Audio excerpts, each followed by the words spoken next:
ఈరోజు కలియుగ వైకుంఠుడు శ్రీ వెంకటేశ్వర స్వామి రాజమహేంద్రవరంలో దర్శించుకోవడం జరిగింది. ఏదైతే ఈ మధ్యకాలంలో చంద్రబాబు నాయుడు గారు సాక్షాత్తు భగవంతుడిపైనే నింద వేసిన కార్యక్రమానికి నిందారోపణ తొలగిపోవాలి అని పంతులు గారు కూడా ఇవాళ వారు కూడా పూజలు చేయడం జరిగింది. అంటే భగవంతుడు శ్రీకృష్ణుడికే నీలాప నింద పడింది అని చెప్తూ ఆయన నిందారోపణ పోవాలి అని చెప్పేసి తొలగిపోవాలి అని ఇవాళ పూజలు చేయడం జరిగింది.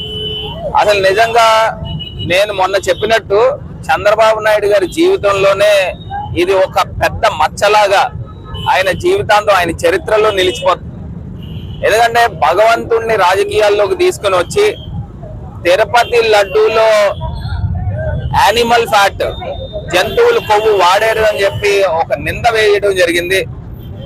నిజంగా ఒకటి ఆశ్చర్యకరమైన విషయం ఏంటంటే ఏదైతే వాళ్ళు చెప్పిందే కాసేపు నిజం అనుకుంటే ఆ 4 లారీలు ఏవైతే ఉన్నాయో ఆ 4 లారీలు రిజెక్ట్ చేశారు. అంటే అది వాడలేదు అని చెప్పేసి ఈఓ గారే సాక్షాత్తు చెప్తా ఉంటే కూడా అది వాడారు అని చెప్పేసి దేవుణ్ణి రాజకీయాల్లోకి తీసుకుని వస్తా ఉన్నారు. నేను ఒకటే అంశం చెప్తా ఉన్నా, ఏదైతే ఏఆర్ డైరీ అనే ఒక సంస్థ ఉందో ఆ సంస్థ ఎవరు వచ్చిన తర్వాత ముఖ్యమంత్రిగా చంద్రబాబు నాయుడు గారు మే 13న గెలిచారు. వాళ్ళు 12ని స్టార్ట్ చేయడం మొదలైంది. అంటే ఆయన గెలిచిన నెల రోజుల తర్వాత సప్లై స్టార్ట్ చేయడం మొదలైంది. అప్పుడు దాకా వాళ్ళు కాంట్రాక్టర్ రాలా. సప్లై చేసిన తర్వాత 4 టెస్ట్లు రిపోర్ట్లు పాస్ అయిన తర్వాత ఒక 4 లారీలు వాడారు. దాని తర్వాత 4 లారీలు రిపోర్ట్ పాస్ అవ్వలేదు, రిజెక్ట్ చేశారని చెప్పేసి వాళ్ళే చెప్తా ఉన్నారు.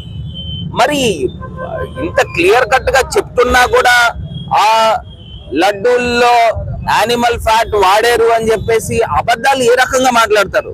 ఒకసారి ఆచితూచి మాట్లాడాలి కదా. ఏదైతే ఇంత పెద్ద ఆరోపణ చేసినప్పుడు ఒకవేళ నిజంగానే కనుక నిన్న ప్రెస్ మీట్ లో కూడా చూసా, చంద్రబాబు నాయుడు గారు ప్రెస్ మీట్ లో కూడా 4 లారీలు తేడా వచ్చింది, అందు గురించి ఈఓ వార్నింగ్ చేశారు, అది వాడేశారు. ఒకవేళ నిజంగానే తేడా వచ్చినప్పుడు ఎందుకు వాడాలి? నేను ఒకటే సూటి ప్రశ్నిస్తున్నా.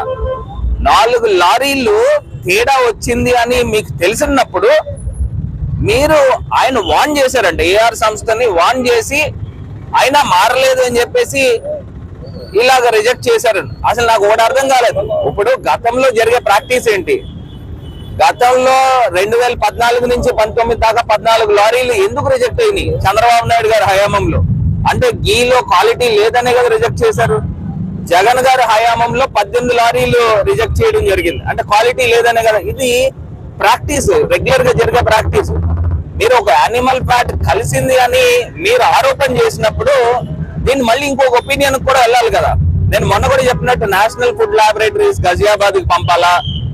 మరి ఇంత పెద్ద హిందువుల మనోభావాలకి సంబంధించిన ఇంత పెద్ద అంశాన్ని ఈయన ఏ రకంగా చిన్నగా, అది కూడా లెజిస్లేటివ్ మీటింగ్ లో పెట్టాడు 2 నెలల తర్వాత. ఆ లెజిస్లేటివ్ మీటింగ్ లో ఎన్డీఏ లెజిస్లేటివ్ మీటింగ్ అంటే బీజేపీకి కూడా మరకంటిద్దాం, ఈయన చేసిన తప్పులో భాగం కల్పిద్దామని బీజేపీ వాళ్ళని కూడా అందులోకి లాగాడు.